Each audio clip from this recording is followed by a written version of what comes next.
বাংলাদেশে আর বাংলাদেশের বাইরে পৃথিবীর বিভিন্ন প্রান্তে যে যেখান থেকে চ্যানেলে দেখছেন আপনাদের সকলকে সাদর আমন্ত্রণ তৃতীয় মাত্রা দেখবার জন্য সাম্প্রতিক নানা বিষয় নিয়ে আলোচনার জন্য আমার সঙ্গে স্টুডিওতে রয়েছেন আমার বাবা আছেন বাংলাদেশ জাতীয়তাবাদী দল বিএনপি দলীয় সাবেক সংসদ সদস্য এবং বিএনপি কেন্দ্রীয় নেত্রী অ্যাডভোকেট নীলুফার চৌধুরী মনি এবং আমার ডানে রয়েছেন জাকের পার্টির মহাসচিব শামীম হায়দার। স্বাগত আপনাদের দুজনকে তৃতীয় মাত্রায়।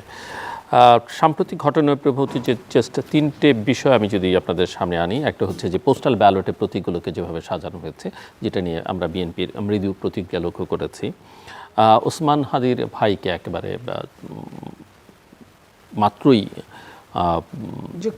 যুক্তরাজ্যে একটা ডিপ্লোম্যাটিক অ্যাসাইনমেন্ট দেওয়া হচ্ছে, মানে সেকেন্ড সেক্রেটারি হিসেবে অ্যাপয়েন্টমেন্ট দেওয়া হচ্ছে, এবং নির্বাচনের যখন এক মাসও বাকি নেই তখন বিমানের পরিচালনা পর্ষদে তিনজনকে, তার মধ্যে একজন উপদেষ্টা, একজন special assistant to the chief adviser এবং নির্বাচন কমিশনের সেক্রেটারিকে বোর্ডে দেওয়া হয়েছে সদস্য পরিচালক হিসেবে।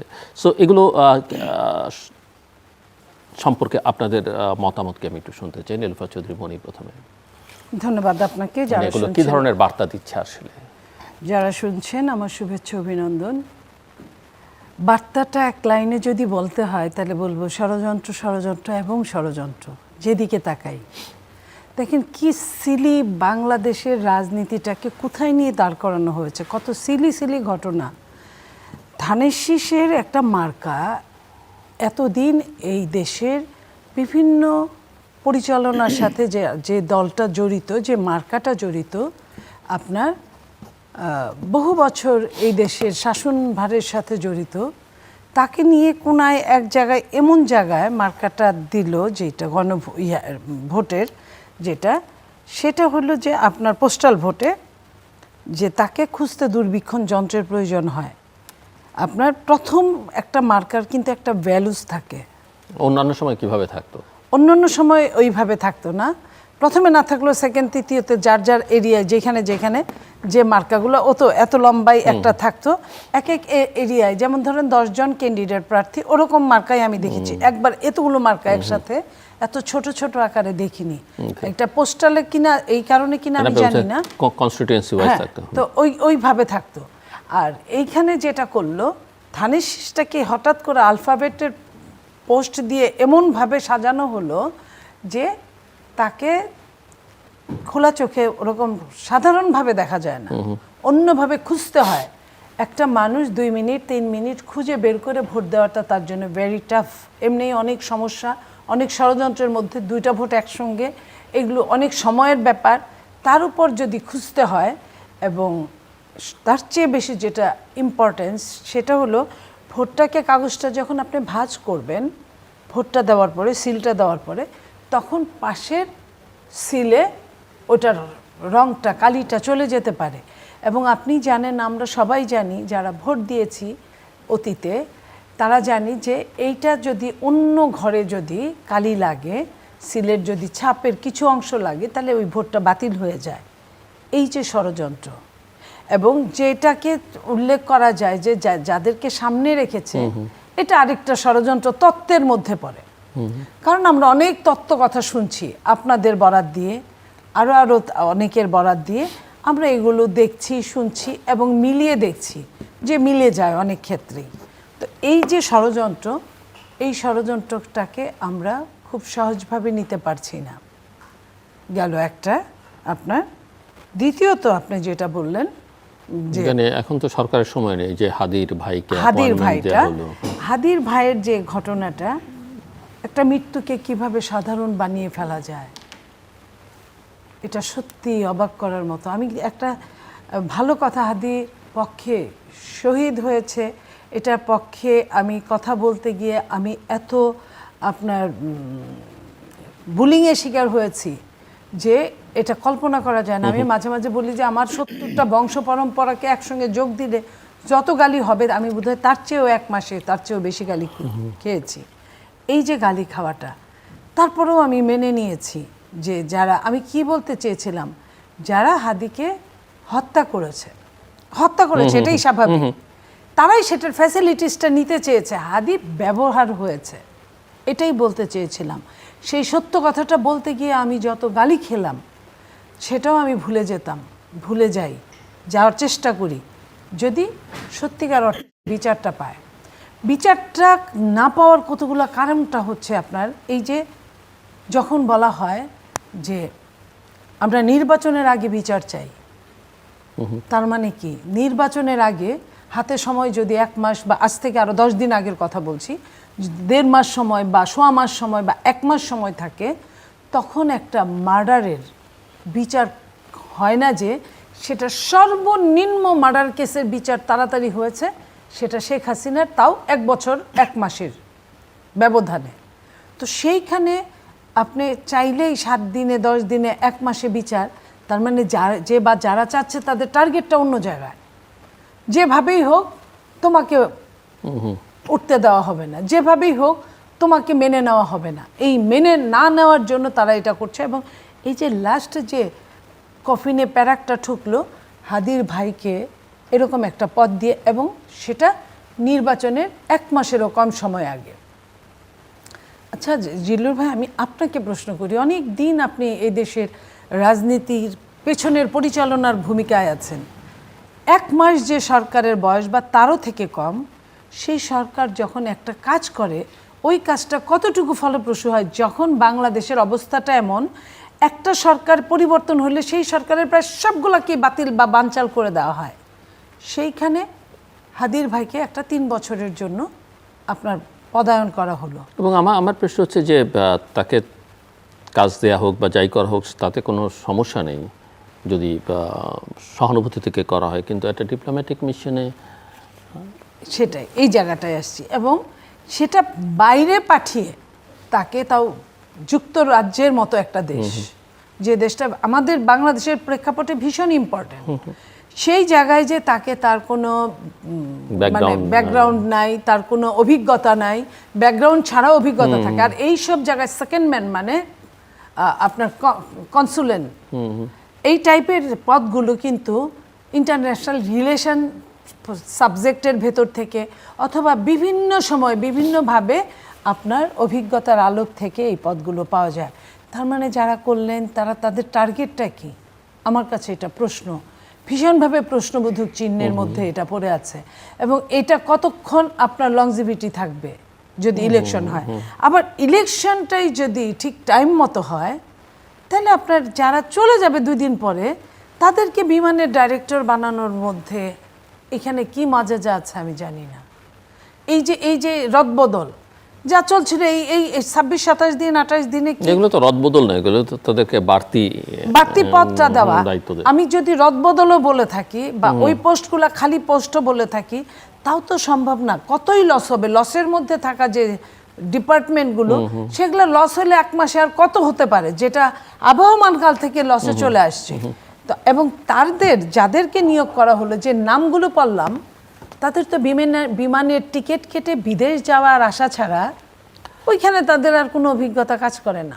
আপনারও যেমন করে, আমারও তেমন করে, তাদেরও তেমন করে, এই বিমানে চলে যাওয়া ছাড়া। সো তাদের এমন না যে তারা এটার উপর অনেক বিশেষজ্ঞ, তারা একটা থিম দিয়ে যাওয়ার জন্য, তারা একটা থিওরিকে এস্টাবলিশ করার জন্য। তাহলে আমি একটা কথা ধরতাম, তার মানে কি সরকার কি বুঝাচ্ছে 12 তারিখে নির্বাচন হবেই, যদি তাই হয় তাহলে এই আলামতগুলো কিসের আলামত? যে এই যে আলামতগুলোর কথা বললেন, আমার কাছে কোনোটাই সহজ আলামত মনে হচ্ছে না। এবং আমি আরও একটা জায়গায় শুনেছি যে উপদেষ্টাদের সামনের কাতারের তাদের মার্চ মাসেও বিদেশে প্রোগ্রামের আপনার শিডিউল আছে। হ্যাঁ, তো মার্চ মাসে যদি আপনার রমজানও থাকে, ইলেকশনের পরে 10 দিনের মধ্যে বা 15 দিনের মধ্যে সর্বোচ্চ শপথ নিবে, দায়িত্ব নিবে, সেটা রমজানের জন্য দায়িত্ব নেওয়ার কোনো সমস্যা নাই। তাহলে আপনার 12 তারিখ থেকে না হয় 24 তারিখ, না হয় 27 তারিখ, আপনার মার্চে গিয়ে দায়িত্ব না দেওয়ার তো কোনো কারণ নাই। তাহলে মার্চে আপনি কিভাবে শিডিউল রাখেন বিদেশের সরকারি শিডিউল? এই জায়গাগুলো থেকে আমার কাছে মনে হচ্ছে যে একটা জাতির সঙ্গে তামাশা করা হচ্ছে। আমাদেরকে এত বেশি অধঃপতনে আমরা আছি, আমাদের শিক্ষা, আমাদের সংস্কৃতি, আমাদের অর্থনীতি, আমাদের অবস্থান এত বেশি খারাপ জায়গায় আমরা, যে আমাদের সঙ্গে যখন তখন যেভাবে খুশি আমাদের সঙ্গে তামাশা করা যায়। Mister Shamim Haider, same question, same issues. আপনার মাধ্যমে চ্যানেলের দর্শক শ্রোতাদেরকে ধন্যবাদ। আসসালামু আলাইকুম। আমার সহালোচক আপাকেও ধন্যবাদ, আপনাকেও ধন্যবাদ। আসলে পোস্টাল ব্যালট এই উদ্যোগটাকে স্বাগত জানাই, কিন্তু আপনাকে বুঝতে হবে যে আপনি কতটুকু তৈরি। পোস্টাল ব্যালট আমাদেরও কথা ছিল যে প্রবাসীরা যারা আমাদের দেশকে এত বড় একটা জায়গায় নিয়ে যাচ্ছে, তারা সার্বক্ষণিক আমাদেরকে একটা বড় ধরনের অর্থনৈতিক সহায়তা দিয়ে যাচ্ছে, দেশের রেমিটেন্স যোদ্ধারা, তারা নির্বাচন উপেক্ষিত হতে পারে না। তো যাই হোক, এই যে পোস্টাল ব্যালটের যে উদ্যোগটা, এটা অবশ্যই প্রশংসনীয়, কিন্তু আপনাকে খেয়াল করতে হবে যে এই যে পোস্টাল ব্যালট একটা নতুন ধারা। আপনি জানেন কোন জায়গায় আপনার ফাঁক ফোকর আছে, কোথায় কি হবে। এটা চাইলে একটা জাতীয় নীতিমালা করা যেত, জাতীয় রাজনৈতিক দলগুলিকে ডেকে আপনি একটা জাতীয় সংলাপ করতে পারতেন। নির্বাচন কমিশনের সেই সুযোগটা ছিল, তারা তো নানা প্রশ্নে অনেক ধরনের সংলাপ করে, রাজনৈতিক দলগুলিকে নিয়ে তারা বসতো। এটা তখন একটা আপনার প্রক্রিয়া বের হয়ে আসতো, কিছু প্রস্তাবনা বের হয়ে আসতো যে এই নিয়মগুলো যদি আমরা করি, এই ফাঁক ফোকরগুলো আছে, সেগুলো যদি আমরা চেক দেই, তাহলে কিন্তু পোস্টাল ব্যালটের যে মহতি উদ্যোগ, একটা সুন্দর উদ্যোগ, শুভ উদ্যোগ, এটা সফল হবে। তো এটা খুবই দুঃখজনক যে সব কিছু হয় তড়িঘড়ি করে এবং কোনো কিছুই। আমি আপনার সাথে একটা লাইন যোগ করতে চাই, please। সেটা হলো যে আপনি এই পোস্টাল ব্যালট ইতিমধ্যে কয়েকটা দেশে আপনার ভুরি ভুরি পাওয়া যাচ্ছে কোনো কোনো বাসায়, এটা কিভাবে সম্ভব? আমি এটাই বলতে চেয়েছি। Thank you. আমি এটাই বলতে চেয়েছি, আপনাকে ধন্যবাদ, যে এই প্রক্রিয়াটা প্রশ্নবিদ্ধ হবে এবং এইটা সত্যিকারের নির্বাচনের ক্ষেত্রে প্রতিবন্ধকতা সৃষ্টি করবে একটা ক্ষেত্রে, যে এটা নির্বাচন কমিশনের বুঝতে পারা উচিত। এবং আমি বলবো এর সাথে যারা বিভিন্ন দায়িত্বশীল মহল আছেন, তাদেরও বুঝতে পারা উচিত, সবারই এটা বোঝা উচিত ছিল। তো যাই হোক, সব কিছু সে আগের মতোই আছে। বিগত 54 বছরে যেই ধারা নির্বাচন হয়েছে, তা থেকে খুব বেশি পরিবর্তন হয়েছে বলে মনে হয় না। শুধু পরিবর্তন হয়েছে নির্বাচনের যেই ধারাটা, আগে নির্বাচন হতো বাংলাদেশ টেলিভিশনে, রেজাল্ট ঘোষণা হতো, এখন বিভিন্ন স্যাটেলাইট টিভি চ্যানেল আছে, তারা ঘোষণা করে। আগে সামাজিক যোগাযোগ মাধ্যম ছিল না, এখন সামাজিক যোগাযোগ মাধ্যম আছে, যার যা ইচ্ছা বলতে পারে, সত্য হোক মিথ্যা হোক, প্রতিবাদ হোক ভালো হোক শুভ কিছু হোক, তারা বলতে পারে। পরিবর্তন এতটুকু, কিন্তু নির্বাচনের যে প্রক্রিয়া সেটা কিন্তু একেবারে সেম, শুধু সালের পরিবর্তন হয়। 1972, 1982 বা 1986, 88, 2000 সালের পরিবর্তন হয়। আর আক্ষরিক অর্থে, সত্যিকার অর্থে আমরা যদি বলি মিনিংফুল, কোনো পরিবর্তন নাই। এই যে আরও দুটো প্রশ্ন করলাম আমি, যে যুক্তরাজ্যে একটা অ্যাপয়েন্টমেন্ট হাদির ভাই, এবং মানে হাদির ভাই বলে না, নিঃসন্দেহে সরকার অঙ্গীকার করেছে তার পরিবারকে দেখাশোনা করবে, কিন্তু আমরা যে রাষ্ট্রের অত্যন্ত গুরুত্বপূর্ণ জায়গাগুলোকে কত গুরুত্বহীন মনে হয়, যে একটা প্রফেশনাল লোকের যেখানে থাকবার কথা, সেখানে বিভিন্ন সময় পলিটিক্যাল অ্যাপয়েন্টমেন্ট নিয়ে যেখানে আমরা প্রশ্ন তুলি, এবং সেই জায়গাটাতে একেবারেই অনভিজ্ঞ, একেবারেই কোনো রকমের ব্যাকগ্রাউন্ড ছাড়া একজনকে একটা ডিপ্লোম্যাটিক অ্যাপয়েন্টমেন্ট দেওয়া, সেটাকে আপনি কীভাবে দেখেন? এবং একই সঙ্গে যখন নির্বাচনের 1 মাস নেই, তখন বিমানের পরিচালনা বোর্ডে এই যে সরকারের সঙ্গে অত্যন্ত গুরুত্বপূর্ণ, ইভেন নির্বাচন কমিশনের সেক্রেটারি পর্যন্ত, তাদের অ্যাপয়েন্টমেন্টকে আপনি কীভাবে দেখেন? দেখেন, প্রথমত শহীদ হাদি, তার প্রতি আমাদের বিনম্র শ্রদ্ধা, তার পরিবারের প্রতি আমাদের বিনম্র শ্রদ্ধা। শহীদ হাদি দেখিয়ে গেছেন ইনসাফের জন্য কতটা আত্মপ্রত্যয়ী থাকতে হয়, ইনসাফের জন্য কতটা নির্ভীক থাকতে হয়, ইনসাফ প্রতিষ্ঠার জন্য কতটা সাহসী হতে হয়, কতটা স্পষ্টবাদী হতে হয়, কতটা সৎ আন্তরিক হতে হয়। শহীদ হাদি কিন্তু সেই দৃষ্টান্ত স্থাপন করে গেলেন তার জীবন দিয়ে। এখন তার পরিবার আমাদের কাছে অত্যন্ত সম্মানীয়। এখানে যে প্রশ্নটি এসেছে, দেখেন এই বিষয়টা এত স্পর্শকাতর যে শহীদ হাদি আমাদের বাংলাদেশিদের কাছে এতটা সম্মানিত, এতটা শ্রদ্ধেয়, এতটা ভালোবাসা, যে আমাদেরকে তার পরিবার নিয়ে এখন কথা বলতে হবে। এটা অত্যন্ত বেদনাদায়ক। যারা দায়িত্বশীল মহল, তারা শহীদ হাদির পরিবারের দায়িত্ব নিয়েছেন, আমরা শ্রদ্ধা করি, তাই করা উচিত। কিন্তু বিফিটিং হতে হবে জিনিসটা, যে কোন জায়গায় কোথায় তাদেরকে রাখলে জিনিসটা সম্মানের হবে, জনগণ খুশি হবে, সেই পরিবার বিতর্কিত হবে না, বরঞ্চ তাদের মর্যাদা আরও বৃদ্ধি পাবে ডে বাই ডে, এবং যেটা পাওয়া উচিত সেটা যদি না হয় সেটা অত্যন্ত বিব্রতকর, অস্বস্তিকর এবং বেদনাদায়ক, দুঃখজনক। শহীদ হাদির যেই আত্মত্যাগ সেটা যেন প্রশ্নবিদ্ধ না হয় এই ধরনের উদ্যোগের কারণে। আর বিমানের পরিচালনা এটা আসলে আমরা বুঝতে পারি না আসলে কি হতে যাচ্ছে, এটা কিন্তু ঠিক না। 1.5 বছরে এই সরকার পরিণত হওয়ার, একটা গোছালো কাজ করার যথেষ্ট সুযোগ পেয়েছে। আরও তো অনেক সেক্টর আছে, কেন বিমানে তড়িঘড়ি করে হাত দিতে হবে 1 মাস আগে? আর অনেক প্রক্রিয়া নেই, পোস্টাল ব্যালট নিয়েই তো তারা কাজ করতে পারতেন। সামনে রমজান আসছে, রমজানে কি কি হবে? মানুষ, এই দেশের 95% মানুষ মুসলমান। আমরা দেখি যে মুসলিম জাহানে 52টা বা 53টা দেশে যখন রমজান আসে তখন জিনিসপত্রের দাম হ্রাস করা হয়, এবং সেখানে অনেক কিছু, যারা মুসলমান রোজাদার তাদের জন্য অনেক কিছু আপনার কি বলে যে দাম কমিয়ে দিয়ে তাদেরকে উপহার দেওয়া হয়। সেইখানে আমাদের দেশে রমজান হচ্ছে ব্যবসায়ীদের জন্য খুব সহজে অর্থ রোজগারের একটা দারুণ সুযোগ তাদের ভাষায়। আপনি সেইটা নিয়ে নীতিমালা করেন না কেন? এটা একটা বললাম, আরও বহু আছে। হঠাৎ করে এই ধরনের সিদ্ধান্ত, এটা কি হয়? জনমনে একটা অনাস্থা তৈরি হয়, আর যারা সত্যিকারের দেশপ্রেমিক রাজনৈতিক দল তাদের মধ্যে একটা ক্ষোভ, একটা হতাশা তৈরি হয়। এটা কোনোভাবেই আমি বলবো যে এটা সুবিবেচনা প্রসূত নয়। এই জায়গায় দাঁড়িয়ে নীলোফার চৌধুরী মনি, আমি আপনার কাছ থেকে বলতে চাই যে নির্বাচনের যেহেতু আর 1 মাসও নেই, নির্বাচনের ক্যাম্পেইন শুরু হবে 22 তারিখ থেকে, কিন্তু নির্বাচনের জন্য বাংলাদেশ কতটা প্রস্তুত? ইলেকশন কমিশন এবং সরকার আসলে যে প্রস্তুতিটা থাকা দরকার একটা ভালো নির্বাচনের জন্য, বা ইভেন ভালো না বলি, এটা ইভেন ফার্সিক্যাল ইলেকশনের জন্য। আমরা তো অতীতে অনেক বাজে ইলেকশন দেখেছি, ইলেকশন নামে নাটকও দেখেছি। সেই প্রস্তুতি আপনি দেখেন কি না? প্রস্তুতি, পূর্ব প্রস্তুতি যেটা নির্বাচনে, না, বিশেষ করে যেটা খুবই গুরুত্বপূর্ণ বাংলাদেশের কনটেক্সটে নির্বাচন, যে সেটা হচ্ছে আইন শৃঙ্খলা পরিস্থিতি। আমি বলছি আইন শৃঙ্খলা পরিস্থিতি এমন একটা জায়গায় যে এখন কোনোখানে কোনো মব হলে বা মারামারি হলে বা সন্ত্রাসী কার্যক্রম হলে আইন শৃঙ্খলা রক্ষাকারী বাহিনীর লোকজন যদি ভাগ্যক্রমে ওখানে থাকে, তারা নির্লিপ্ত হিসেবে দাঁড়িয়ে থাকে। কখন মারামারি শেষ হবে, শেষ হওয়ার পরে যদি ওইখানে মার্ডার হয় তাহলে লাশটাকে নিয়ে যায়, যদি ইনজুর চরমভাবে হয় তাহলে তাকে থানায় হাসপাতালে নেওয়ার পাশাপাশি মামলা বাণিজ্যতে তারা মত্ত থাকে। তারা কিন্তু ওইখানে ছাড় দিচ্ছে না, কিন্তু মারামারির সময় তারা কিন্তু যাচ্ছে না। যখন একটা জায়গায় এই ঘটনা, সেটা করে না আপনার 300 আসনে প্রায় 2 লক্ষ সেন্টার।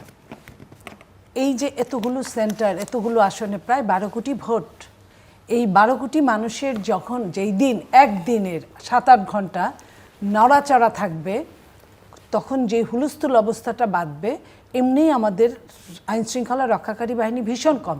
তার উপর যদি এরাও যদি নির্লিপ্ত থাকে, তাহলে নির্বাচনটা কিভাবে হবে, কেমন হবে, এটা বোঝার কোনো অবকাশ আর দরকার পড়ে না।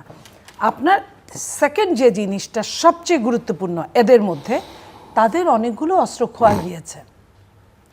এই অস্ত্র, একটা অস্ত্র মানে একটা এরিয়াকে ধ্বংস করা যায়। সেইখানে শত শত অস্ত্র, তাদের সরকারি অস্ত্র, যেটা জুলাই গণ অভ্যুত্থানে যেটা আমার কাছে হিসাব আছে 1335টি লুট হওয়া অস্ত্র এখনো উদ্ধার হয়নি। 401 জন অবৈধ অস্ত্রধারী রাজধানীতেই ঘুরে বেড়াচ্ছে, শুধুমাত্র রাজধানীতেই। এবং এটা আমরা প্রমাণটা কিভাবে পাই? হাদিকে গুলি করা, যেখানে যেভাবে চলন্ত অবস্থায় গুলি করা কানের নিচে বা মাথায়, এবং তারপরে মুসাদ্দিরকে গুলি করা, আপনি দেখেন চলন্ত অবস্থায় দুইটাই একই জায়গায়, এবং এরা কতটা নিখুঁত শুটার এখান থেকে কিন্তু অনুমেয়। এদের সংখ্যা যদি 401 থাকে তাহলে কি হতে পারে? গেল এই যে 1335টি লুট হওয়া অস্ত্র এখনো উদ্ধার হয় নাই, এটা 1/3 যা লুট হয়েছিল। এরপরে ইল্লিগ্যাল অস্ত্র, বাংলাদেশ ইল্লিগ্যাল অস্ত্রের একটা অভয়ারণ্য। সেইখানে প্রত্যেক নির্বাচনের 6 মাস 1 বছর আগে থেকে ইল্লিগ্যাল অস্ত্র উদ্ধারের জন্য ফিল্ডে কিন্তু আইন শৃঙ্খলা রক্ষাকারী বাহিনী, সেনাবাহিনী বা যাদের কাছেই থাকুক দায়িত্ব, তারা নামে।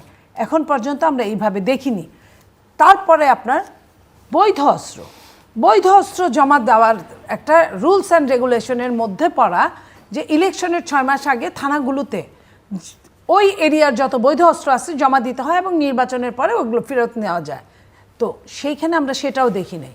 উপরন্তু আমরা কি দেখেছি, ইসি বা সরকার থেকে বলা হয়েছে যে যদি কেউ নিরাপত্তার অভাব বোধ করে তাইলে তারা ক্যান্ডিডেটরা তারা আবেদন করতে পারে, তারা অস্ত্র নিতে পারে। এই যে আবেদন 11 আওয়ারে তাদের কোনো প্রশিক্ষণ নাই, কিচ্ছু নাই, তারা আবেদন করলো, তারা নিল, এই যে আরো অস্ত্রের ঝনঝনানি, তাতে কি হলো? আগে তো ছিল যে ইলেকশন আসলে অস্ত্র জমা দিতে হতো, জমা দিত, আমি ওটাই বলছি যে 6 মাস আগেই জমা নিত। সেইখানে লিগ্যাল অস্ত্র, ইললিগ্যাল অস্ত্র, অস্ত্রের আপনার ট্রানজিট পয়েন্ট বাংলাদেশ, অস্ত্র এবং সোনার, সেই ট্রানজিটের অস্ত্র সব মিলে যখন যে অবস্থা, আমি যদি শুধুমাত্র 1335টা অস্ত্রকে আমি যদি 300 দিয়ে ভাগ দেই তাহলে প্রায় প্রতিটা আসনে 4টার উপরে করে অস্ত্র পড়ে। হ্যাঁ, তো 4টা যদি অস্ত্র পড়ে একটা নির্বাচনী আসনে 4টা অস্ত্র কি ইনাফ না জিল্লুর ভাই? গুলি করলে উপরে, গুলি করলে নিচে সব ফাঁকা হয়ে যায়। আমরা লক্ষ লক্ষ মানুষের মিটিং দেখেছি, 2-3টা ফাঁকা আওয়াজ অথবা 2-3টা বুলেট, কিন্তু আমরা ওই মিটিংটা 5 মিনিটের মধ্যে একদম ফকফকা হয়ে যেতে দেখেছি। তাইলে আপনার এই যে অস্ত্রের ঝনঝনানি, সেটা সহ আমি আরও বলছি, কারাগার 17টা কারাগার থেকে 2232 বন্দী পালিয়ে গেছে। এর মধ্যে সবচেয়ে টেরর বন্দী 713 জন এখনো ফেরার, যাদের হয়তো ফাঁসি হয়েছে, যাদের যাবজ্জীবন হয়েছে, এই টাইপের, এবং শীর্ষ সন্ত্রাসীদেরকে সবগুলোকে ছেড়ে দেওয়া হয়েছে। তাহলে এরা যখন আপনার অনেক সমস্যাগুলার একটু একটু করে করলেই কতটা হয়, পাশাপাশি কারাগার থেকে 67টা অস্ত্র লুট হয়েছিল, সেইখানে 27টি এখনও উদ্ধার হয় নাই। ওই 1335-এর সঙ্গে আপনি আরও 27টি যোগ দেন কারাগারের। এটা হলো সরকারি অস্ত্র, লিগ্যাল ইললিগ্যালের মধ্যেই গেলাম না আমি, এটা সরকারি অস্ত্র। এখন আপনার অপারেশন ক্লিন হার্টের, আপনার ডেভিল হান্টের 2য় ফেজ চলছে। আপনি বলেন তো কোথায় আমরা আমরা পুলিশের কথা বাদ দিলাম, আইন শৃঙ্খলা রক্ষাকারী বাহিনী, আমরা যে সেনাবাহিনীর প্রতি মানুষের একটা ভয়, শ্রদ্ধা, ভালোবাসা এখন পর্যন্ত আছে। ভয় থেকেও কিন্তু অনেকেই দেখেন কিভাবে চাঁদাবাজদের, আপনার অস্ত্রবাজদের ছেড়ে দেওয়া হয়েছে, যেহেতু সেনাবাহিনী আকাশের দিকে তাকিয়ে থাকে, যেখানে যেখানে তাদের ডিউটি, কোনো কাজ ওইভাবে তাদের উপর হয়তো বা ওই হুকুম নাই, অথচ তাদের ম্যাজিস্ট্রেসি পাওয়ার আছে, ম্যাজিস্ট্রেসি পাওয়ার আছে, কিন্তু তারা কিছুই করছে না। যেখানে করছে 2-1টা জায়গায়, ওই নড়াইলে দেখলাম যে একজন মারা গেছে, এটাও তো নেগেটিভ। সেনাবাহিনী ভালো করেই জানে কোথায় প্রহার করলে মারা যাবে, কোথায় করলে মারা যাবে না। তার মানে আমরা কি চেয়েছি? আমরা চেয়েছি আমাদের অস্ত্র উদ্ধার হোক, আমাদের সুষ্ঠু নির্বাচন হোক, আমাদের আইন শৃঙ্খলা রক্ষাকারী বাহিনীর সাহস হোক, আমাদের সেনাবাহিনীর এবং বিজেপির সাহস থাকুক। আমরা তো ফিল্ডে আমরা এরকম কিছুই দেখছি না। সেকেন্ড ফেজে আমরা কিন্তু কিছুই পাচ্ছি না। আমরা শুনি যে এত হাজার লিস্ট হয়েছে, এদেরকে ধরপাকড় করা হবে, এদের অর্থ কোথা থেকে আসলো, অর্থের যোগানদাতা কারা, এটার খোঁজখবর নেওয়া হবে। একমাত্র দুদক যখন আপনার পড়তি সময়, তখন দুদক আপনাকে খুঁজবে। আপনার উঠতি সময় কোনোদিন কোথাও দুদক কোনোদিন খুঁজে নেয় কাউকে, যে আপনি হঠাৎ করে 5টা জমি কিনলেন, আপনার তো এই ছিল, আপনি কিনলেন কোথা থেকে, আমি আজ পর্যন্ত দেখি নাই। যখনই তারপর পড়ে যাওয়ার সময় তখন জিজ্ঞেস করা হয় আপনি কোথায় পাইছেন। তার আগে 5টা মামলা হয়, মামলা হওয়ার পরে দুদক হঠাৎ করে আপনার ধূমকেতুর মতো 75 বছর পরে আবিষ্কার হয়, উত্থান হয় এবং ধূমকেতুর মতো মিলায়া যায়। তো এই জায়গা থেকে আমরা যদি বলি যে একটা সুষ্ঠু নির্বাচন, এই সরকার, এর মধ্যে মরার উপর খাড়ার ঘা, সরকার বলে 12 তারিখেই প্রত্যয় নির্বাচন হবে, এক সামনে পেছনে মধ্যখানে তো এই যে প্রত্যয়টা সরকারকে কেউ জিজ্ঞেস করে নাই নির্বাচনের ডেট দেওয়ার পরে যে 12 তারিখে হবে কিনা। সরকার নিজে থেকেই নিজের ঢোল বাজায়। তো এই যে সরকার যখন নিজে থেকে ঢোল বাজায়, তখন আমাদের এইগুলা যদি যোগ করি তাহলে কিন্তু আমাদের মনে হয়, এবং সেই সঙ্গে প্রশাসন, যে প্রশাসন কিনা ফ্যাসিস্টের হয়ে কাজ করেছে 15.5 বছর এবং এখনও তারা দুর্দান্ত প্রতাপে চলছে, তারাই আপনার এজেন্ট হবে, রিটার্নিং অফিসার হবে, তারাই আপনার নির্বাচনের মনোনয়ন ফর্ম বিক্রি করবে, তারাই আপনার নির্বাচনের জমা নিবে, তারাই ইলিগ্যাল হিসেবে ঘোষণা করবে। আপনি বলছেন ফ্যাসিস্টের দোসররা, কিন্তু বা সহযোগীরা, কেউ বলে থাকেন যে যদি তারা ফ্যাসিস্টের রিয়েলি সহযোগী হয়ে থাকে, যেহেতু ওই ফ্যাসিস্ট শক্তির বা আওয়ামী লীগের কোনো তারা ইলেকশনে পার্টিসিপেট করছে না, তো ইলেকশন তো নিউট্রাল হবে। But on the other hand কেউ কেউ বলেন যে এরা এখন প্রশাসনে আসলে আপনাদের এখনকার যে প্রতিপক্ষ তাদের ইনফ্লুয়েন্স অনেক বেশি, তারা অনেক বেশি ইনফিল্ট্রেট দেখেন করেছে। এইখানে আপনি ডেঞ্জারাস একটা সত্য কথা সামনে এনেছেন, সেটা হলো যে গুপ্ত রাজনীতি। গুপ্ত রাজনীতির জিনিসটা কত আমি আপনি অনুমান করতে পারি, কিন্তু প্রকৃতভাবে বলতে পারি না যে পর্যন্ত তারা স্বীকার না করে। তারা বলে আমাদের দিকে আঙ্গুল দিয়ে আমাদের লোক বেশি, আমরা বলি তাদের। এখন আমার মধ্যে কতটা আছে সেটাও তারা জানে, আগে সরকারের সঙ্গে কতজন ছিল সেটাও তারা জানে। তাদের জন্য কি করবে, যে কারণে বলা হয় ফ্যাসিস্ট আর তারা মিলেমিশে একাকার। এবং আপনার ভোটের ক্ষেত্রেও যদি হয়, ফ্যাসিস্ট যদি কাউকে ভোট দিতে যায় তাদেরকেই দিবে, কারণ ফ্যাসিস্টের মধ্যে তো তাদের লোক ছিল এবং তখনও তারা একটা সহযোগিতা করেছে, তারা তাদের সঙ্গে যোগাযোগ রেখেছে, তারা তাদেরকে অর্থ দিয়ে বিত্ত দিয়ে যেভাবে হোক চাকরিগুলোতে নেওয়া হয়েছে অন্য দলের হয়ে। যে কারণে তাদের আপনার আওয়ামী লীগের সময় একজন মন্ত্রী, স্বাস্থ্যমন্ত্রী, আপনার মনে আছে যে বলেছিল যে কোরআন অজু করে কোরআনে হাত দিয়ে টাকা পয়সা যাই খান আওয়ামী লীগের কাছ থেকে খান, কিন্তু চাকরিটা আওয়ামী লীগকেই দিয়ে না, আর কাউকে না। এরপরে কিন্তু ওইভাবেই হয়েছে, টাকা পয়সা দিয়েই চাকরি হয়েছে, কিন্তু টাকা পয়সায় কিন্তু আপনি আমি যাদেরকে সন্দেহ করি তাদের টাকা পয়সা সবচেয়ে বেশি এবং তারা সবচেয়ে বেশি আপনার টাকাটা লগ্নি করে। এটাকে এক ধরনের ব্যবসা হিসেবেই তারা চিন্তা করে এবং সেই ব্যবসায় তারা কতটুকু এগিয়েছে এটা তারাই জানে। এবং সেই কারণে সমস্ত বিশ্ববিদ্যালয়, সমস্ত সচিবালয়ের সচিবরা, সমস্ত ডিসি, সমস্ত এসপি, আমি একটা এসপির কথা জানি, আমি জানি সে ছাত্র দল করে, তো করতো আর কি, করতো এবং আমাদের ছাত্র দলের সঙ্গেই তার মেলামেশা সব কিছু, এবং প্রাতিষ্ঠানিক একটা নামকরা একটা বিশ্ববিদ্যালয় থেকে বের হওয়া বিসিএস ক্যাডার, এরা তো বেশিরভাগই তাই হয়। ঢাকা বিশ্ববিদ্যালয়ে আমি বলি কোনো একটা হলে সে প্রেসিডেন্টও ছিল।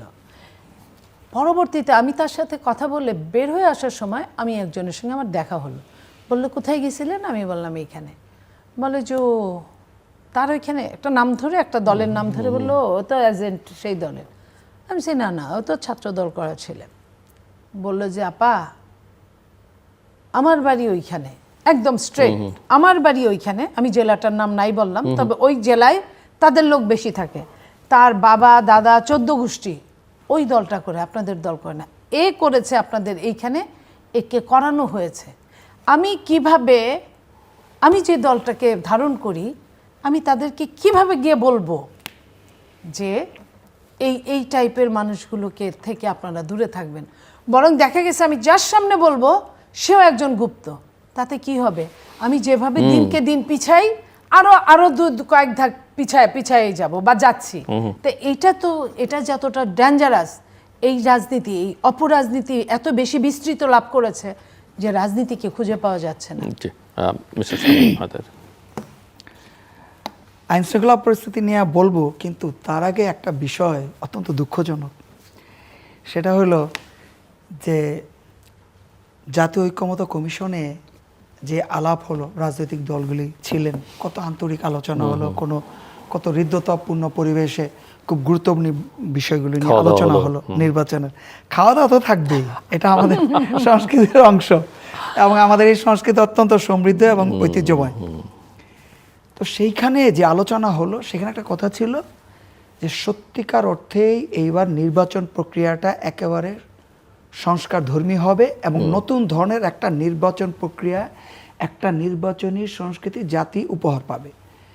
সেটা কি, যে অর্থের যে দৌরাত্ম্য সেটা সেখানে থাকবে না। কিন্তু আমরা খুব দুঃখজনকভাবে দেখলাম নির্বাচনী প্রক্রিয়ায় তফসিল ঘোষণা হওয়ার পরে, তো আরও বেশি তফসিল ঘোষণা হওয়ার আগেই, যে আমাদের গণতন্ত্র, আমাদের নির্বাচন ব্যবস্থা সেই অর্থের কাছে হেরে গেল।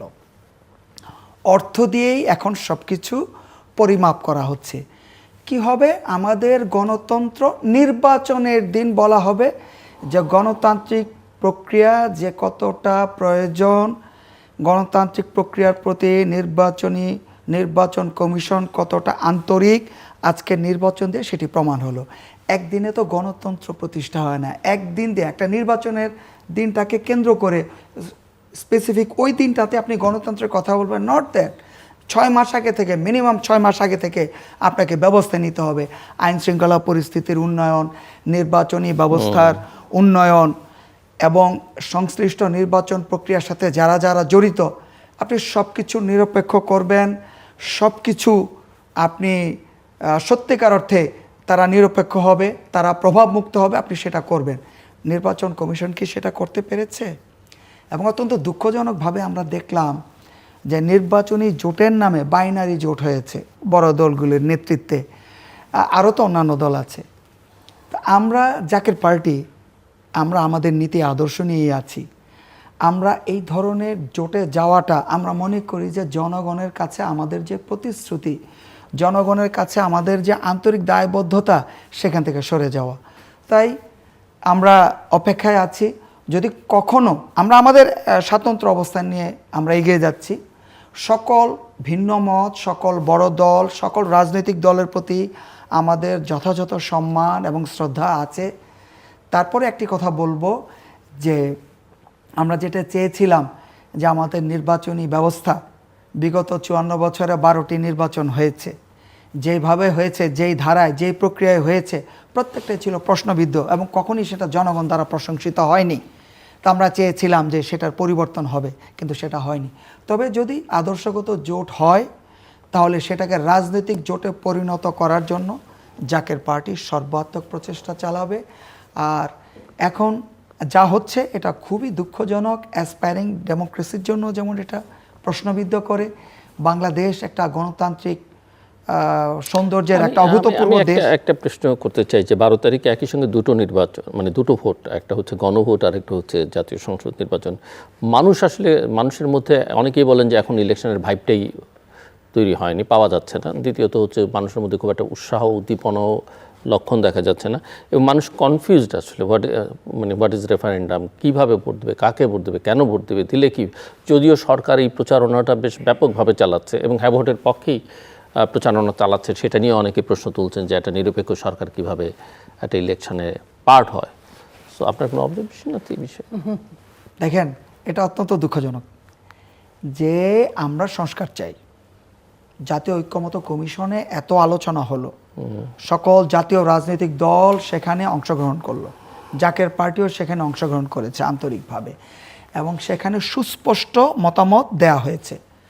সেটা সরকারের প্রচার মাধ্যম রাষ্ট্রীয় টেলিভিশন, বাংলাদেশ টেলিভিশন সরাসরি সম্প্রচারিত হয়েছে। প্রশ্নটি হচ্ছে, সব মতের প্রতি আমাদের শ্রদ্ধা আছে, কিন্তু প্রশ্নটি হচ্ছে যে এই যে গণভোট, যেই বিষয়গুলোর উপরে মতামত চাওয়া হয়েছে, সেজন্য যদি ব্যাপক আপনার জনমত তৈরিতে আবারও প্রচার করতে হয়, তাহলে এটা দুঃখজনক। কেন হবে না? তাহলে কোথাও ফাঁকফোকর আছে, আন্তরিকতার অভাব আছে। জনগণ কেন সাড়া দিবে না? জনগণ তো সাড়া দিয়েছে। 5ই আগস্টে যে গণঅভ্যুত্থান হলো, সেখানে জনগণ সাড়া দিয়েছে। সেই জনগণই সংস্কার চায়, সেই জনগণই চায় আমার ভোট আমি দেব, যাকে খুশি তাকে দিব। সেই জনগণই চায় যে বাবা আমাকে তোমার টাকা দিতে হবে না, আমি আমার যে সামর্থ্য আছে সেটা দিয়ে খেয়ে আমি উৎসবমুখর পরিবেশে আমার পরিবারের সদস্যদের নিয়ে ভোট দিতে যাব। যারা দেশমাতৃকার জন্য শাহাদাত বরণ করলেন, আমরা তারা যে আমাদের জন্য এত কিছু দিয়ে গেলেন, নিজের জীবন বিসর্জন দিলেন, তার কৃতজ্ঞতা স্বরূপ আমরা সেখানে হ্যাঁ ভোট দিব। এটাই তো হওয়ার কথা ছিল, কিন্তু সেখানে আলোচনা হচ্ছে, প্রশ্নবিদ্ধ হচ্ছে। জাকের পার্টি কিন্তু বারবার বলেছে যে নির্বাচনের পরিবেশ তৈরি হয়নি, জনগণের মনোভাব আপনারা বুঝতে চেষ্টা করেন। আজকে আপনি যেটা বললেন যে আমরা কি সেই ধরনের স্বতঃস্ফূর্ততা দেখতে পাচ্ছি? আর এখানে একই সাথে বলতে হয় যে আজকে নির্বাচন ব্যবস্থা যে পর্যায়ে আছে, জনগণকে কি সন্তুষ্ট করতে পারছে? কখনো না। যদি সন্তুষ্ট হতো, জনগণই ঘর থেকে বের হয়ে আসতো, তাদের পছন্দের মার্কায় তারাই ঘর থেকে বের হয়ে আসতো। আজকে আইন শৃঙ্খলা পরিস্থিতির যে অবনতি, এটা এখানে তো অস্বীকার করার কোনো উপায় নেই। এটার জন্য কোনো পরিসংখ্যান দেওয়ার দরকার নেই, কারণ প্রান্তিক মানুষ যারা সবচাইতে বেশি দুর্ভোগ তাদের পোহাতে হচ্ছে।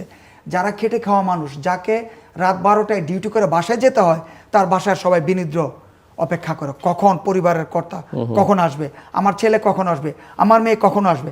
This is simple. এটার জন্য কোনো পরিসংখ্যান লাগে না, এটার জন্য কোনো রাজনৈতিক সংজ্ঞা লাগে না, একেবারেই সরল সহজ। এই ব্যবস্থাটার উন্নয়ন হওয়া দরকার। সেটা কি হয়েছে? সেটা হয়নি। কোথা থেকে নির্বাচন পরিবেশ আসবে? নীলুফার জ্যোতির্মণি, জি, যেটা প্রশ্ন করলাম যে নির্বাচন নিয়ে তো অনেক রকমের প্রশ্ন, তার মধ্যে যুক্ত হয়েছে গণভোট ইস্যু একই দিনে, এবং আবার গণভোটের ক্যাম্পেইনও সরকার করছে, সেটাও একটা ইস্যু। মানুষ কতটা আবার গণভোট হিসেবে কোথায় ভোট দেবে, হ্যাঁ না না, কেন হ্যাঁ কেন না। দেখেন, আর ক্যাম্পেইন শুরু হলে আসলে গণভোটের ইস্যু আর মার্কার কাছে কোনো স্থান পাবে কিনা, না গণভোটই আন্ডারমাইন করে রাখবে পার্লামেন্ট ইলেকশনকে। সো অনেক কনফিউশন। বলে না যে আপনার দেখা যায় একরকম, ঘটে আরেক রকম। যে গণভোটটা নিয়ে এত কাহিনী, সেই গণভোটটার কিন্তু প্রথমে যদি হতে পারে এরকম কোনো মূল্যই ওইভাবে করতে হয় তাই করা। আমি যদি প্রথম থেকে বলি, গণভোটের বিপক্ষে বিএনপি ছিল এই কারণে, বিএনপি এইটার এই সংস্কারের বিপক্ষে না, যার নোট অফ ডিসেন্ট আছে দিয়ে দিয়েছিল। কিন্তু আপনি খেয়াল করেন নোট অফ ডিসেন্ট যেটা, সেটা সেই জায়গায় কিন্তু তারা শো করে নাই, শো করেছিল আরেকটা জিনিস। বিএনপি বলেছিল যেহেতু এইটা আপনার সংসদে যেতেই হবে, কোনো আর বিকল্প হতে পারে না, নাই, তো সেই হেতু গণভোটের কোনো প্রয়োজন নাই। আর এই গণভোটটা যদি করে, তাহলে এই গণভোটের জন্য আরেকটা গণভোট করতে হয়, গণভোটটা করতে পারবে কি পারবে না, এটা করার দরকার ছিল। কিন্তু নিয়ম নীতির কোনো তোয়াক্কাই করে নাই। তারা যখন যেখানে দরকার অভ্যুত্থানকে বসিয়েছে, যেখানে দরকার বিপ্লবকে বসানো, সেইখানে বিপ্লব বসিয়েছে। আমরা যারা বিপ্লব, অভ্যুত্থান এবং গণতন্ত্র এটার মধ্যে মানে জাস্টিফাই করার জন্য আমরা কথা বলেছি, আমাদেরকে সাইবার বুলিংয়ের প্রচণ্ডভাবে শিকার হতে হয়েছে। সেই জায়গায় আপনার যেটা টিকলো, বিএনপি মনে করলো আচ্ছা ঠিক আছে, আমরা একটা নির্বাচন দরকার, নির্বাচনটা হোক, সেটার জন্য আচ্ছা যদি ওটা করলো একদিনেই করতে হবে, আচ্ছা করলো। যে 4টা অপশন দিল আপনার, সে 4টা অপশন কোনোভাবে একজন মানুষের কাছে এটা গ্রহণযোগ্যতা পাওয়ার কথা না। 4টা অপশনের মধ্যে যদি আমরা এটাকে একটা খাবার টেবিল ধরি, এবং এইখানে যদি একজন মুসলিম, একজন হিন্দু যদি থাকে, এবং সেইখানে যদি একটা গরুর গোস্তের যদি আইটেম থাকে, এবং একটা যদি আপনার শুকরের গোস্তের আইটেম থাকে, তাইলে আপনার কিংবা পাঠা বলি দেওয়ার গোস্তের আইটেম থাকে, না মুসলমানের জন্য টেবিলটা সম্পূর্ণ হালাল, না হিন্দু লোকটার জন্য টেবিলটা সম্পূর্ণ হালাল, তাহলে আপনার এক কথায় কিন্তু 4টার উত্তর দিতে হবে আপনার, ইয়েস অর নো। তা এইখানে আপনার অঙ্কুরেই তো বিনাশ। এই জায়গাটা কোনো দল তারা কিন্তু বলে নাই যে এইখান থেকে সরকার তুমি ফেরত আসো। কেন বলে নাই আমি জানি না, এটা রহস্যজনক আচরণ। সেটা গেল একটা দিক।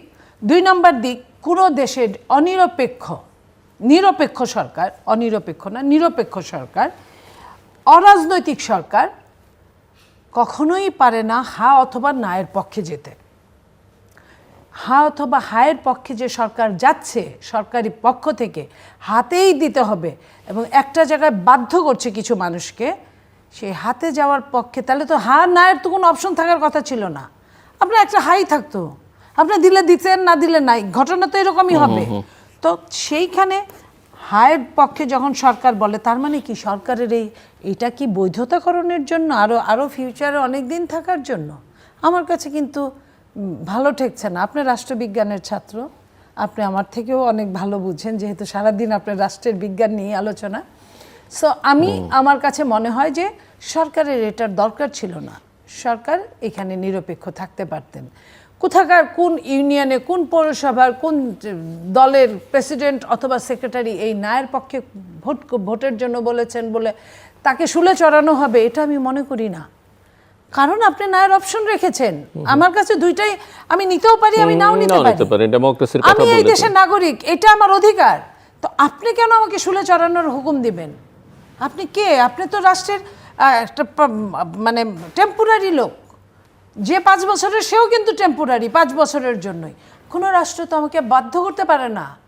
রাষ্ট্রের অন্যায় যদি কোনো কাজ হয়, রাষ্ট্র শাস্তির ব্যবস্থা করতে পারে, বাট রাষ্ট্র নিজে হার ব্যবস্থা করেছে। এই রাষ্ট্রই তো আবার ওই একই রকম এক্সিকিউটিভ অর্ডারে একটা রাজনৈতিক মত, পক্ষ বা একটা শক্তিকে নিষিদ্ধ করে রেখেছে। হ্যাঁ, ওই একই জায়গায় নির্বাহী আদেশে, তাহলে রাষ্ট্র তো পারতো এখানে আরেকটা অধ্যাদেশ জারি এবং করতে, প্রমাণ করা ছাড়া, কোনো প্রমাণ ছাড়া, এবং স্বীকারও করে নাই। শুধু প্রমাণ না তা না, বিদেশে যখন প্রশ্ন করা হয় রাষ্ট্রের কর্ণধারকে, তখন বলে এটা স্থগিত। দেশে যখন প্রশ্ন করা হয় তখন বলে এটা নিষিদ্ধ। নিষিদ্ধ এবং স্থগিতের মধ্যে আকাশ পাতাল ব্যবধান। সেটাও কিন্তু, এবং কখনো কখনো চাপে পড়ে কিন্তু রাষ্ট্রের কর্ণধার এটাও বলেন যে কোনো সময় চালু হতে পারে। এই যে 3 রকম কথা বলা, রাষ্ট্র যখন জনগণকে বিভ্রান্ত করার জন্য চরমভাবে মাঠে নামে, তখন তো ওই জনগণের ভালো কিছু হতে পারে না। জনগণ যে নেগেটিভে যাবে সে তো সত্যিও বলতে পারবে না। কারণ আমি দেখলাম কোনো একটা দলকে বাধ্য করা হয়েছে, কোনো একটা দলের নেতা বলেছে যে হ্যাঁ হাই দিবে, সে কিন্তু কনফার্ম না, কনফিউজ। সে কনফিউজ নিয়েও ইলেকশনের আগে কোনো দ্বন্দ্বে জড়াতে চাচ্ছে না। এই যে ভেতরে মানুষের মনটা রহস্যজনক, আপনি আমার রহস্যতার জায়গায় যদি আঘাত করেন, আপনি নিশ্চয়ই সেখান থেকে পজিটিভ কিছু পাবেন না। যদি পান, ওই যে কয় না যে তোমার মারতে চাই, কয় যে কয়টা খাবা, কয়েকটাও না, কয় যদি বান্দা মারি, কয় পুরাটাই। তো আপনি এখানে বান্দা মারতেছেন। বান্দা মারলে আপনি কি হবে? আপনি যখন ছাড়বেন, কখনো না কখনো এই বান্দা মারার জন্য আপনাকেও কিন্তু মাসুল গুনতে হবে। ইতিহাস থেকে কেউ পার পায় না, অতীত থেকে কেউ পার পায় না। মিস্টার শামীম, আপনাদের মধ্যে বিভ্রান্তি আছে, যেটা নীলুফার চৌধুরী মনি বলছেন যে এক ধরনের বিভ্রান্তি ছড়ানোর চেষ্টা আছে। এই যে কোন কে ইলেকশন করতে পারবে, কে পারবে না, গণভোট আসলে কতটা সংবিধান সম্মত, তারপরে এই যে 4টে প্রশ্ন, 4টের পেছনে আছে অসংখ্য প্রশ্ন, মানুষ আসলে ডিসাইড করবে কীভাবে? ইভেন ধরেন এখানে যদি 20টা ইস্যু থাকে বা 10টা ইস্যু থাকে, আমি 6টায় একমত হলাম, 4টায় আমি একমত নাও হতে পারি, আমি মনে করতে পারি এটা আমার দেশের জন্য ক্ষতিকর, সেটা আমি কিভাবে বোঝাবো? প্রশ্নটা অনেক জটিল, এত জটিল একটা প্রশ্ন যে এইটা। এবং ধরেন আওয়ামী লীগ ক্ষমতায় থেকে অনেক অন্যায় করেছে, সীমাহীন অন্যায় করেছে, কিন্তু সীমাহীন অন্যায় করলে তো আপনি আদালত কর্তৃক প্রমাণ করে তাকে নিষিদ্ধ করেননি বা তার কার্যক্রম স্থগিত করেননি। অপরাধী যারা, তাদের বিচার এখনও আপনি সেই অর্থে করতে পারেননি, কেবলমাত্র 2-4 জনের বিরুদ্ধে রায় হয়েছে। এর বাইরে আপনি একটা, তাদের তো সমর্থক গোষ্ঠী আছে, ভোটার আছে, এবং তারা কোটি কোটি বা লক্ষ লক্ষ, আপনি কি তাদেরকে বাইরে রেখে নির্বাচন করতে পারেন কিনা, এবং তাদের স্পেস আসলে কোথায়? দেখেন, এই প্রশ্নগুলো এই ছোট্ট সময়ে এর উত্তর দেওয়া, এর বিষয়ে বিশ্লেষণ করা, এটা ভেরি ডিফিকাল্ট, আপনি নিজেও বোঝেন। আমি যদি বিভ্রান্তির প্রশ্নে বলতে চাই, যেই সময়টুকু পাওয়া গেছে সেখানে সত্যিকার অর্থে আপনি যদি কোনো বিষয়ে আন্তরিক হন, আপনার পরিবারের সদস্যরা কিন্তু বুঝে যাবেন আপনি আন্তরিক, আপনাকে তারা সাড়া দিবে। আপনি যখন বিষয়টা একটা, আপনি যেখানে আছেন আর আপনার পরিবারের ভালো অথবা মন্দ, যদি ভালো হয় সেটা যদি আপনি সুন্দরভাবে উপস্থাপন করেন, আপনি সৎ থাকেন, পজিটিভ থাকেন এবং ট্রান্সপারেন্ট থাকেন, আপনার পরিবারের সদস্যরা সাথে সাথে আপনাকে সাড়া দিবে। এবং যদি পরিবারের জন্য মন্দ একটা কিছু আসে, সেটা যদি আপনি স্পষ্টভাবে, সৎভাবে, খুব সুন্দরভাবে তাদেরকে বুঝিয়ে বলেন, তাদের শতভাগ সহানুভূতি, শতভাগ সমবেদনা, শতভাগ সমর্থন আপনি কিন্তু পাবেন, যেটা আপনাকে লড়াই করার জন্য সবচাইতে বড় পুঁজি হবে, সবচাইতে বড় সহায়ক শক্তি হবে। এখন আমাদের প্রশ্নটা হচ্ছে, গত 1.5 বছর কিন্তু অনেক সময়, এই 1.5 বছরে জনগণ আপনার উপরে যেই আস্থা রেখেছে, রাজনৈতিক দলগুলো যে আস্থা আপনার উপরে রেখেছে, শুধু তাই না, যারা ক্ষমতায় যেতে চায়, ক্ষমতায় যাওয়ার যোগ্য, যেটা প্রাথমিকভাবে মনে হয় যারা বিরোধী দল বা বড় দল যোগ্য, তাদের উপরে কিন্তু জনগণের প্রত্যাশার একটা বড় ধরনের চাপ আছে। কেন?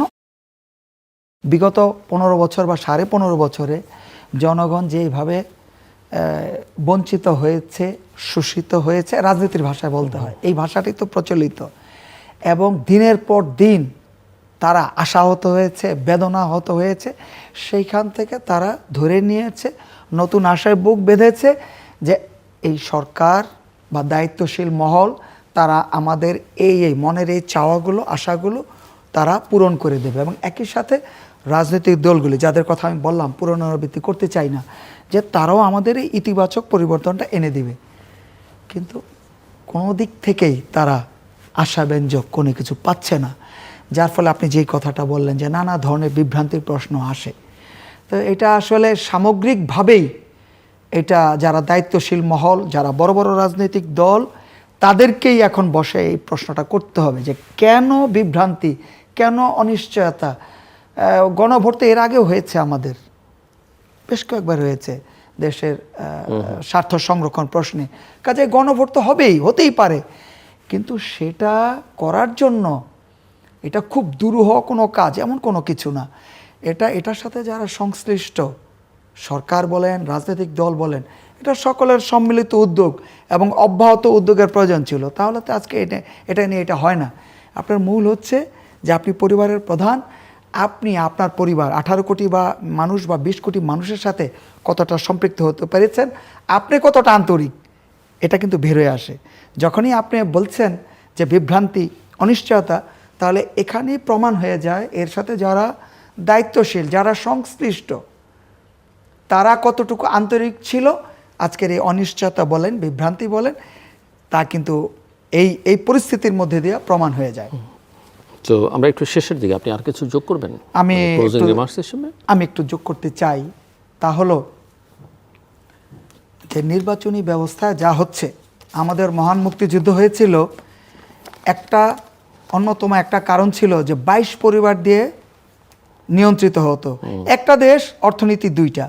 আবার আমরা দেখছি বিগত 15 বছরে যারা অলিগার্ক ছিল, যারা হাজার হাজার কোটি টাকা লোপাট করেছে, জনগণকে পথে বসিয়ে দিয়েছে, আবার আমরা দেখলাম যে নতুন যখন একটা নির্বাচন আসছে, আবার আরেক শ্রেণীর নতুন অলিগার্ক তারা সুযোগ খুঁজছে যে তারা আবার কোন কোন খাত দখল করবে, টেন্ডারবাজি করবে, দুর্নীতি করবে।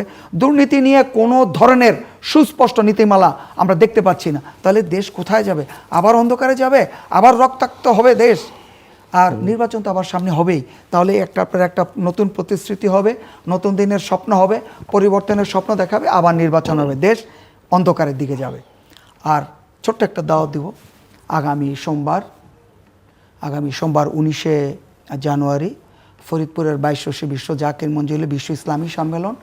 আমরা এই সম্মেলনের মূল মর্মার্থই হচ্ছে বিশ্বাস, আস্থা, শান্তি, ঐক্য এবং স্থিতিশীলতার ঐকতান। আমরা চাই মানুষ সোনার মানুষে পরিণত হোক, তারা সত্যিকারের নাগরিক হোক, সুন্দর বাংলাদেশ হোক। দেখেন, এই যে নির্বাচন নিয়ে এতগুলো কথা বললাম, নির্বাচন একদমই দোরগোড়ায়।